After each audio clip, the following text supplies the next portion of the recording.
আজকালকার দিনে আমরা সবচেয়ে ইম্পর্ট্যান্ট জিনিস দেখি, সেটা হচ্ছে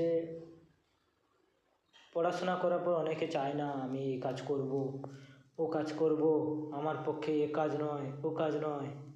কারণ কি? কারণ একটাই, আমরা হয়তো পড়াশোনা করেছি, কেউ গ্র্যাজুয়েশান, স্নাতক যেটাকে আমরা বলি, স্নাতক, উচ্চ মাধ্যমিক, মাধ্যমিক, যাই হোক, করার পরে মনে হয় আমার কাছে বেটার অপশান। কিন্তু দেখো, একটা সময় আসে যেটা ভগবান তোমার পরীক্ষা নিতে চায়, যেখানে তোমাকে পরীক্ষা দিতেই হবে।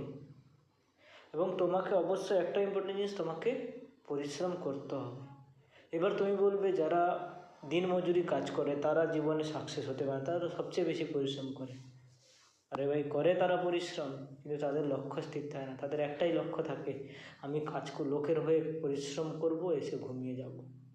দেখতে তো পাচ্ছ তুমি নিশ্চয়। পরিশ্রম সেটাকেই বলে যখন তুমি তোমার জন্য করবে, সেটাকেই বলে পরিশ্রম। তুমি ধরে নাও তুমি একটা লেবারের কাজ করলে, ওয়ার্কারের কাজ করলে, কাজ করার পরে এলে সেখান থেকে, এবং তোমার যে সময়টা বাঁচলো নিজের কাজে লাগালে না, তুমি বসে স্ক্রল করতে শুরু করলে রিলস, কিছু হবে না। সেখানে তোমার নিজের কমিউনিকেশান স্কিলসও বিল্ড হচ্ছে না, তোমার মধ্যে তুমি যেটা পাওয়ার ইচ্ছা সেটাও বিল্ড হচ্ছে না। তখন কি তোমার মধ্যে অ্যাংজাইটি, ডিপ্রেশন, এইসবই কাজ করবে। তো জীবনে এমন সিচুয়েশান আসবে যেখানে তোমাকে স্ট্রাগল ইম্পর্টেন্ট, স্ট্রাগল তো করতেই হবে তোমাকে বন্ধু। স্ট্রাগলের উপরে আর কোনো কথাই নেই। পরিশ্রম করো, সময় দাও নিজেকে।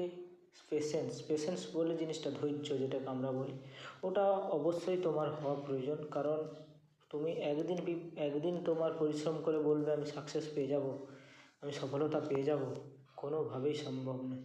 আজকের দিনে সবচেয়ে বড় ডিস্ট্রাকশন হচ্ছে দুইটি জিনিস, সেটা হচ্ছে, একটা হচ্ছে মোবাইল ফোন, আর একটা হচ্ছে